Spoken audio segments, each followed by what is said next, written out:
Steve, how we doing?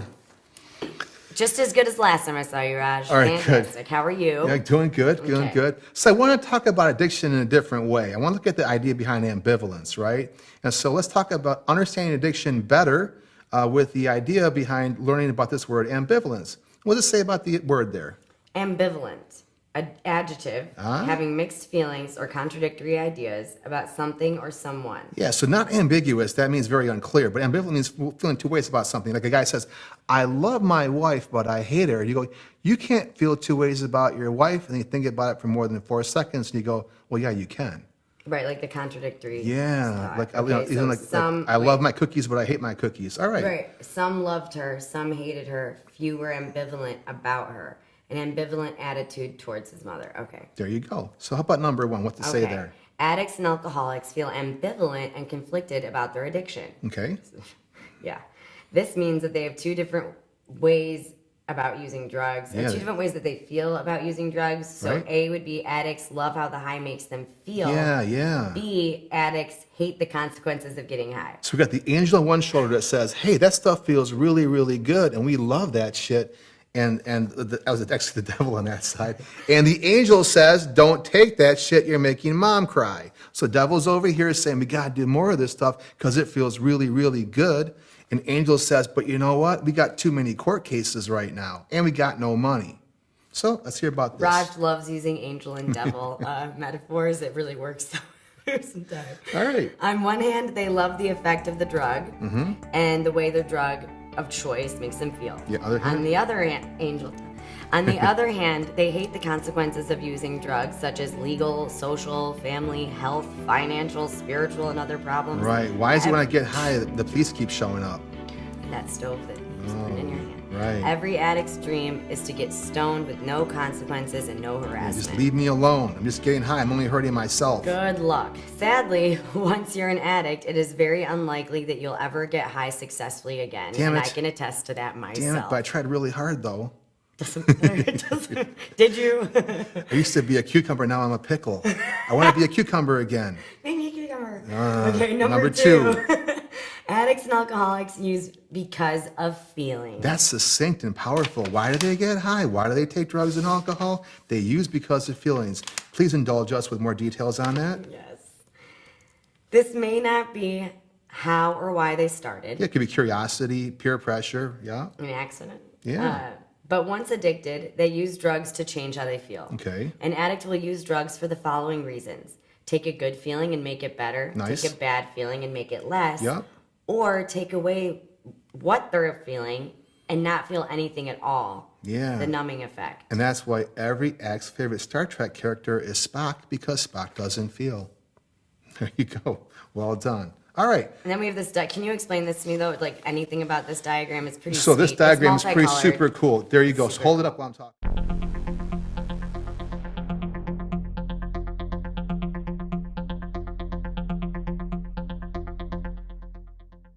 Hold it up while I'm talking, okay? So Yes. basically Oh, wait, what it is, hold on, this wait. wonderful guy named Vanna Puchnik White. decided to say, you know what, feelings and colors can go together.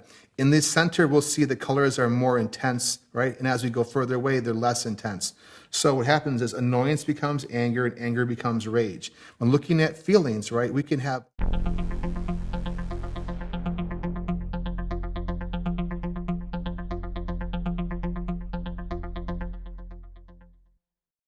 rage. When looking at feelings, right, we can have feelings, but never have an original feeling. Whatever you feel has been felt before. You can write your own original song, have your own original poem. Whatever you feel has been felt before. Maybe on a different level. It could be more anger or less anger. So what Puchnik does, he gives colors to emotions, and I find that very, very powerful. Yeah, that's awesome. Look into that diagram. I highly Thank you. suggest it. Backside? Now this is real Raj style. Oh my God. I can tell from the picture. Okay. Number 3, the right ratio of hope and pain causes change. I'm going to repeat that. Sure, okay? I like the it. right ratio of hope and pain causes change. All right. The correct ratio of hope and pain is required for a person to stop using drugs. If someone feels only pain, but doesn't believe there is hope, they will not change. That's it. If someone feels there's lots of hope, but doesn't have enough pain to motivate them, they will not change. So the average homeless person who's panhandling for change probably is in a lot of emotional pain. They probably burnt a lot of bridges, right? No one wants to talk to them. They don't have a really good place in the world. And they're basically, wearing bad clothes and having bad conditions, a lot of suffering, a lot of degradation. We could assume that person has had a lot of pain. So if we just make people suffer, then by that theory, that should kind of cure their addiction magically. And what we know about people that are homeless and that have drug problems, They're hopeless. they tend to have They don't even feel like it. entrenchment. They even go even further. Well, I have nothing now. All I have is this drug. And they even hold on to it even tighter. So for people to change, they must have courage and a method. So when someone comes to my office and they say, hey, I'm using heroin and I don't want to do it anymore. I go, okay, so what do you want to do about this heroin problem?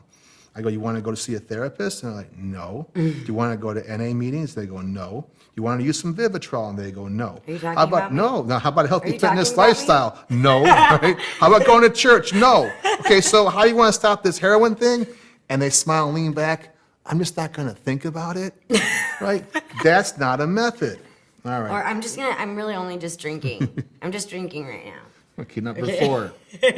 Addicts have 3 things in common with each other. Okay. They can all clearly remember the first time they used their drug of choice. Yeah, so be careful. If you ever ask a person that's used heroin, what was like the first time they ever used heroin, don't do that. Because they'll never shut up. It's just Oh my reliving God, magic. I was wearing a Led Zeppelin shirt and Stairway to Heaven was playing in the background and I was holding my girlfriend and just stop it. It becomes so romantic. It's, so Even the indulged. grossest experience can become Right. romantic. Yeah, right. And so the euphoric recall, it locks in there. They never forget that first experience. In fact, some of the theories on addiction are people actually chasing that same high again, that same novel, special, romantic feeling, like losing your virginity. All of a sudden, want to experience that again over and over And how again. we manipulate our memories already, whether you're a drug addict or not. It's so powerful. It's the illusion of Right, that, of the illusion. euphoric recall. And It's very breaking that powerful. illusion is not easy, No, that's for sure. not at all. Okay, so Number 2? number 2. They have all been very close to death. Yeah, at maybe an least one time. overdose or a car crash or the lifestyle, right? And they may not realize it. Yeah, right. That was yes. going back to the first thing that we read. I mean, Yeah. you don't even understand what you're getting yourself into. Okay, number 3. They have all been done wrong by someone that they really loved and trusted. So these 3 commonalities don't always predate addiction. They can actually postdate addiction. They can actually be caused by the addiction. But in general, people that have addiction have a powerful euphoric recall of the first time they got high, have been close to death, and also have been done wrong by someone they loved and trusted. There has been some betrayal or some lack of loyalty. And so what's the next question there? Do all addicts what? Do all addicts and alcoholics want to stop using and recover? Yeah, Mom's asked me that question. No. Well, that's my guess. Yeah, let's hear it. Find out. Okay, let's find out. Let's find out. Of course, they all want to stop using. So here's the catch. There's a catch. Some want to stop using about 1%, and others want to stop so much it's 99%. Yeah, But no addict ever wants to stop getting high 100%. they're lying to you. Right. If that were true, the person wasn't an addict in the first place. Power of ambivalence. We're always going to have that debate, should I, should I not? But the idea is when we have 2 wolves in a fight, which one will win? The one that you feed the most. So on the bad side over here, don't give it any energy, shut it down. And on the good side, focus on the benefits of staying sober and also focus on the consequences of using. How about our wonderful text box? I love this text box. Change equals courage plus a method. Yeah, in the bottom one? Ambivalence puts addicts in a never-ending spin cycle. They use, they get in trouble, they feel guilty, they stop using. Wow. Then they get bad feelings and use, then they get in trouble. Then they feel bad. I hate drugs, but I love the way it makes me feel. The endless repetition of ambivalence can trap addicts for years. If they don't choose recovery, then they choose addiction by default. Right. You're either working on recovery or working on getting high. Beware. Yeah, and the Rush song sums it up. If you choose not to Did you decide. say Rush song? The Rush song, yeah. Rest in peace, If baby. you choose not to decide, you still have made a choice. Awesome. Thanks, Genevieve. Thanks for having me. Cut. You just said the Rush song. I'm like, dude.